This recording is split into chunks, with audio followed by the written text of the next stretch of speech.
नमस्कार, जय हिंद। मैं मोहन पाठक और आपको बता दें कि वाराणसी में जो घटनाक्रम घटे थे, जिसके बारे में हमने एक लाइव सेशन लिया था। फिर उसके बाद प्रधानमंत्री नरेंद्र मोदी का वहाँ पे कार्यक्रम था और उन्होंने वहाँ के अधिकारियों से, बड़े बड़े आला अधिकारियों से पूछा और बोला कि इसमें कड़ी कार्रवाई करिए। लेकिन एक इसमें ट्विस्ट आ गया। जब कार्रवाई की बात हुई तो भाई महिला का मेडिकल, जो बच्ची थी उसका मेडिकल जांच कराया गया। उसकी जांच हुई तो उसको हेपेटाइटिस बी नाम की बीमारी निकल के आई है, जो कि काफ़ी गंभीर स्थिति में है। हेपेटाइटिस बी क्या है, इसके बारे में आज हम जानेंगे, क्योंकि चर्चा का विषय बना है। और चर्चा का विषय जब बन गया है तो इसको लेकर कहीं ना कहीं अब आपके मन में भी ये चल रहा होगा कि क्या है हेपेटाइटिस बी बीमारी और इससे बचा जा सकता है, या ये होने के बाद क्या होता है और ये होता क्यों है। थोड़ा सा एक बार फिर से मैं हिंट दे दूं कि प्रधानमंत्री मोदी ने जब फटकार लगाई थी पुलिस और प्रशासनिक अधिकारियों को, तब ये एक्टिव हुए थे और छात्रा को हॉस्पिटल में एडमिट कराया। उसकी फिर से जांच करवाई गई। जब छात्रा के हेपेटाइटिस बी पॉजिटिव होने का मामला उजागर हुआ तो इसके बाद तो जो आरोपी थे वो भी डरे हुए हैं, क्योंकि इस बीमारी के चपेट में वो भी ना आ जाए। छात्रा के मेडिकल के बाद दूसरे मेडिकल के लिए 3 नए सैंपल लिए गए। इसमें ब्लड की जांच के साथ अन्य जांच शामिल हैं। इनमें आरोपियों के डीएनए मैच भी कराया जाएगा। इसके लिए सैंपल 12 आरोपियों से लिए जा चुके हैं। प्रधानमंत्री कार्यालय से लेकर मुख्यमंत्री ऑफिस तक ये मामला गूंजा था, क्योंकि इसमें कुछ ऐसे पदार्थ का सेवन करने का मामला निकल के आया था जो कहीं ना कहीं भारत में बैन है। और फिर एक रैकेट था जो इस पर वर्क कर रहा था। एक जगह छोड़ना, फिर वहाँ से कुछ लोग आते हैं उठाते हैं, फिर एक जगह छोड़ना, फिर उसके साथ वारदात करके फिर दूसरी जगह छोड़ना, फिर वहाँ से उठाना। ऐसे करीब 23 लोगों के से ज़्यादा लोगों के होने की संभावना जताई गई थी, जिनमें लोगों की गिरफ्तारी भी शामिल हुई है। हेपेटाइटिस बी के लक्षण क्या होते हैं, तो आपको बताएं कि हाथों और आंखों का पीला होना होता है, बुखार और थकावट महसूस करना होता है, पेशाब लगातार पीला आना होता है, पेट दर्द, उल्टी, उबकाई, भूख न लगना, ये सारे लक्षण हैं। साथ साथ मल का सफ़ेद होना भी हो जाता है। हेपेटाइटिस बी गंभीर बीमारी है, इसमें कोई दो राय नहीं है, जो हेपेटाइटिस बी वायरस यानी कि एचबीवी के कारण होती है। एचबीवी एक संक्रामक है, यह खून और शरीर के अन्य तरल पदार्थों के संपर्क में आने से फैल जाता है, जिसमें वीर्य हो गया, योनि स्राव हो गया, संक्रमित व्यक्तियों के स्तन का दूध भी इसमें शामिल है। और जो कृत्य महिला के साथ हुए हैं वो ये सारे कृत्य उसके साथ किए गए हैं, इसीलिए आरोपी सिहरे हुए हैं, सहमे हुए हैं। एचबीवी सीधे लीवर पर हमला करता है। इससे गंभीर बीमारी हो सकती है, लीवर खराब हो सकता है और कुछ मामलों में तो मौत भी हो सकती है। हेपेटाइटिस बी से संक्रमित ज़्यादातर लोगों में यह संक्रमण आत्मसीमित यानी उन तक ही सीमित होता है, लेकिन 5-10% लोगों के साथ ऐसा नहीं होता। ऐसे लोगों से यह रोग दूसरों में फैल सकता है, इसलिए ऐसे लोगों को विशेष ध्यान देने की ज़रूरत होती है। हालांकि हेपेटाइटिस बी वायरस का कोई इलाज नहीं है। एक सुरक्षित और प्रभावी टीका है जो हेपेटाइटिस बी को होने से रोक सकता है। यह टीका 1982 से उपलब्ध है और इसे 3 शॉट्स की सीरीज में दिया जाता है। यह टीकाकरण कराने वालों में से 90 से 95% हेपेटाइटिस बी से सुरक्षा प्राप्त कर लेते हैं, बाकी का तो पता नहीं। टीकाकरण हेपेटाइटिस बी के जोखिम को कम करने का सबसे अच्छा तरीका है। हालांकि यह एचबीवी होने की संभावना को पूरी तरह से समाप्त नहीं करता है। थोड़ा सा हम एक आर्टिकल लेना चाहेंगे जिसमें डिटेल से आपको बताएं। ये आर्टिकल है, एक डॉक्टर हैं उनके द्वारा लिखा गया है। ये हेपेटाइटिस बी क्या है, वायरल हेपेटाइटिस की एबीसी, लीवर कैंसर और हेपेटाइटिस, मतलब इसके बारे में बताया गया। आइए डिटेल से जानते हैं कि इसमें क्या लिखा गया है।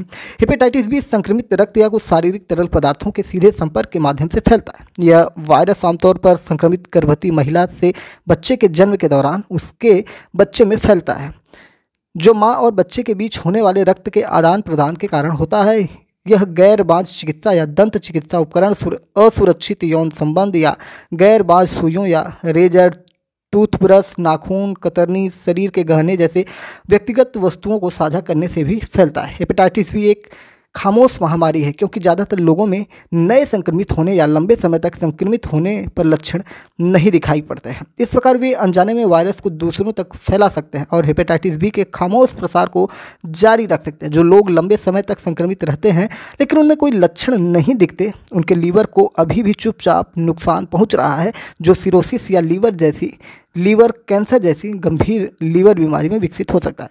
अच्छी बात यह है कि हेपेटाइटिस बी की रोकथाम और उपचार कहीं संभव है, कहीं संभव नहीं है। हेपेटाइटिस बी संक्रमण का निदान करने के लिए एक सरल रक्त परीक्षण यह सुनिश्चित करने का एकमात्र तरीका है कि आप संक्रमित हैं या नहीं हैं। हेपेटाइटिस बी को रोकने के लिए एक सुरक्षित टीका है, जिसके बारे में हमने आपको अभी बताया।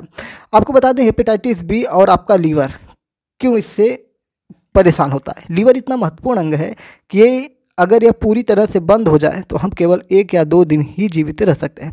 अगर लीवर काम करना बंद कर दे तो आपका शरीर भी काम करना बंद कर देगा। सौभाग्य से लीवर तब भी काम कर सकता है जब उसका 80% हिस्सा बीमार हो या निकाल दिया गया हो। ऐसा इसलिए है क्योंकि इसमें स्वस्थ लीवर कोशिकाओं से खुद को पुनर्जीवित करने या बनाने की अद्भुत क्षमता है, जो अभी भी मौजूद है। यानी कि हमारे शरीर का लीवर एक ऐसा अंग है जिसे अगर थोड़ा बहुत काट भी दिया जाए तो अपने आप फिर से धीरे धीरे वो नया तैयार हो जाता है। अगर आपका शरीर एक ऑटोमोबाइल होता तो आपका लीवर इंजन माना जाता है। यह सुनिश्चित करने के लिए सैकड़ों महत्वपूर्ण काम करता है कि सब कुछ सुचारू रूप से चल सके।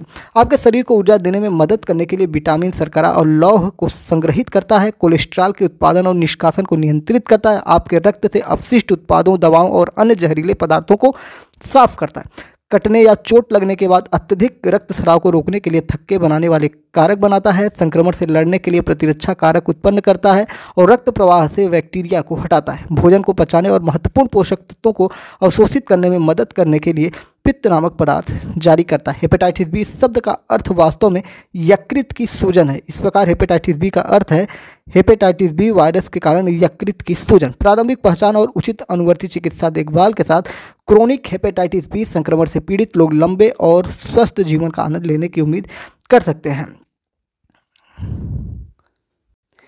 हेपेटाइटिस बी जो वायरस है, इसकी संरचना की अगर हम बात करें तो वायरस का बाहरी आवरण सतही प्रोटीन से बना होता है, जिसे हेपेटाइटिस बी सरफेस एंटीजन या HBsAg कहा जाता है। HBsAg का पता एक साधारण रक्त परीक्षण द्वारा लगाया जा सकता है और सकारात्मक परीक्षण परिणाम से पता चलता है कि व्यक्ति हेपेटाइटिस बी वायरस से संक्रमित है। वायरस का आंतरिक कोर एक प्रोटीन आवरण है जिसे हेपेटाइटिस बी कोर एंटीजन या HBcAg कहा जाता है, जिसमें हेपेटाइटिस बी वायरस DNA और वायरल प्रतिकृति में प्रयुक्त एंजाइम होते हैं। हेपेटाइटिस बी वायरस का जीवन चक्र जटिल होता है। वायरस मेजबान लीवर सेल में प्रवेश करता है और लीवर सेल के नाभिक में ले जाया जाता है।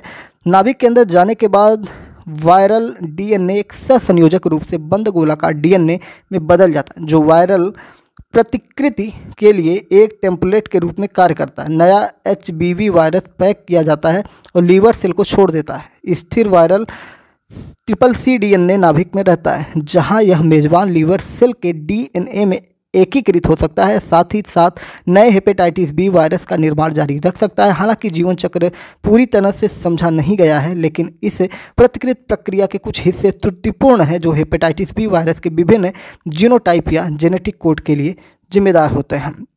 तो ये एक डॉक्टर हैं, उनके द्वारा ये पूरा आर्टिकल लिखा गया था और हेपेटाइटिस बी फाउंडेशन करके एक संस्था है, उसके द्वारा ये आर्टिकल था, जो मैंने हूबहू आपको बताया कि कुछ उसमें अपना ऐड नहीं किया, जिससे आपको चीज़ें स्पष्ट हों कि डॉक्टर ने इस पर क्या कहा, हेपेटाइटिस बी क्या होता है। तो जो अपराधी हैं उनको भी डर है और आर्टिकल पढ़ने के बाद आपको पता चल गया होगा कि किन किन लक्षणों से, किन किन कारणों से ये रोग फैलता है और वो सारे कारण इन आरोपियों ने युवती के साथ किया है। युवती जो है गंभीर बीमारी से ग्रसित है। इसके और भी कारण होते हैं, जैसे आप अल्कोहल वगैरह लेते हैं तो उसमें संक्रमित अल्कोहल हो, ये सारी चीज़ें जो हैं, इससे क्या होता है, लीवर क्या होता है, हमारा डैमेज होता है। जब लीवर डैमेज होगा तो सारा मामला गड़बड़ होगा। तो आप कई दिन तेल मसाला खाइए, मान लीजिए 3-4 दिन आप लगातार हैवी डाइट ले लीजिए, हैवी भोजन करिए, गरम मसाले का ज़्यादा सेवन कर लीजिए, देखिए आपके पेट में दर्द होने लगेगा, आपका पाचन तंत्र काम करना बंद कर देगा, आपके पेट में गैस बनने लगेगी, आपको भूख नहीं लगेगी, क्योंकि आपके लीवर पे लोड पड़ता है। लीवर जब लोड पड़ता है तो वो वर्क करना स्लो हो जाता है और फिर आपको भूख लगनी, मितली आना, ये सब सारी चीज़ें दिक्कत करती हैं। ठीक है, उम्मीद है कि चीज़ें आपको समझ में आई होंगी। MPS हिंदी पर नए हैं तो चैनल को सब्सक्राइब करके daily current affairs, news analysis के लिए हमारे साथ जुड़ सकते हैं। जय नमस्कार, भारत माता की जय।